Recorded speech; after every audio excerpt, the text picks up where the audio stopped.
Hey y'all, so tonight we have been out and about and we have a sweet tooth craving. So we're going to make that cuppa peach cobbler, aren't we?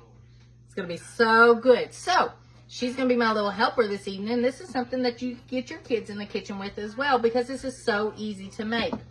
First, into a bowl, we're going to do our, go ahead and get our, the batter, I guess you can call it, ready. So she's going to get you 1 cup of white granulated sugar.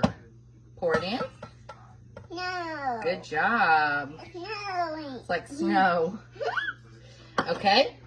You need 1 cup of white milk. So whole milk or whatever you prefer. Pour it in. This is so easy for them to do. Can't mess it up.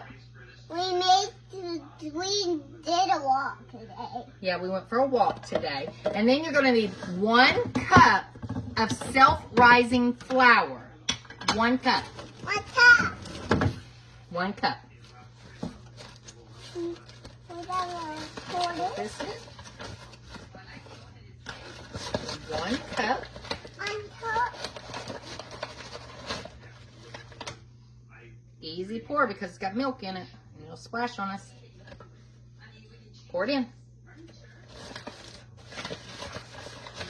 Then mix it up. That's it, folks. So that's our batter part. Now we're going to move on to the next step. All right. So she's got our batter completely mixed up. And we're going to set this to the side. Yeah. Now, into a pot. Get you a pot. Go ahead and turn your heat on.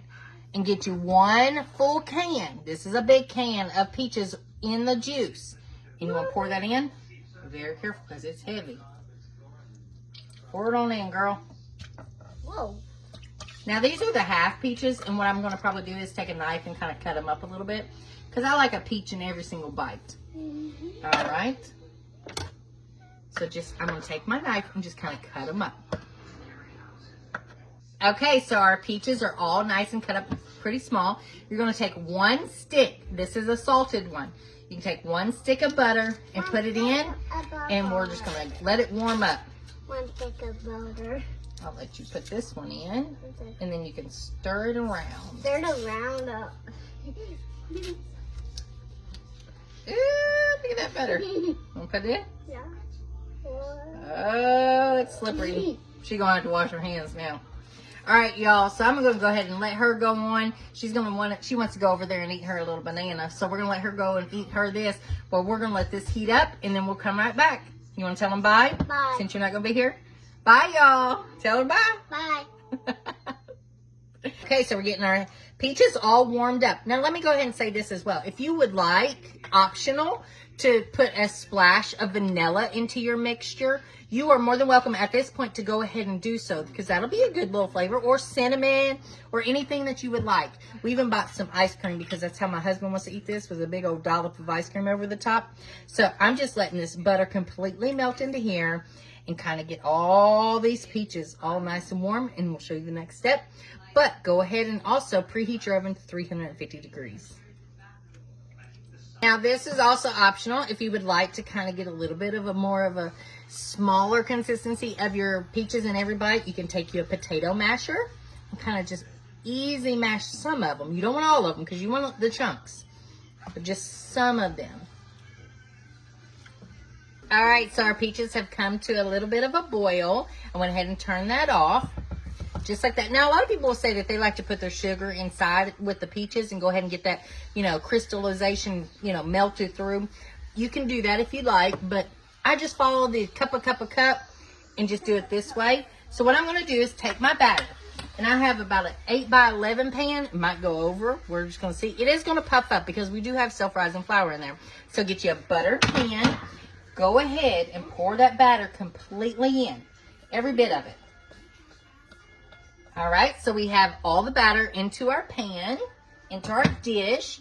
You're just going to take your peach mixture. Ooh, look at that steam. And I just put it over it, just like this. That way you know you're getting a piece in every single bite. And that, That juice is going to be so good in here. Perfect. You're going to cook this uncovered, like I said, 350 degrees. Just like that. If you don't want all that juice and you think it's going to be too juicy, you can leave it out. It's all dependent on you, and you can use some of that juice on top. It's all up to you. I'm going to continue to do this, and then we're going to stick it in the oven. And I'll let you guys know how long it goes. It's just until the top is golden brown. Okay, y'all, so our cobbler is out of the oven.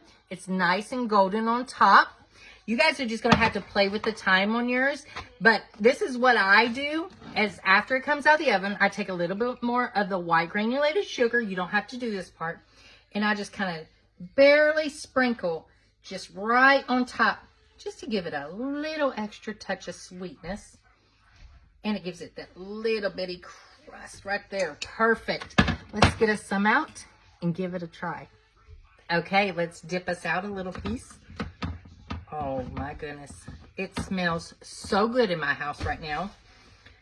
Oh, and it's set up so nicely. And you can see I put all that juice in there, and there's not, it soaked it all up. It did. Oh, we got a mess going on. There we go. Just like that. Look at that. Nice crust. Look how it puffs up. It's beautiful. And it's hot, so let's give us a bite. All right, here we go.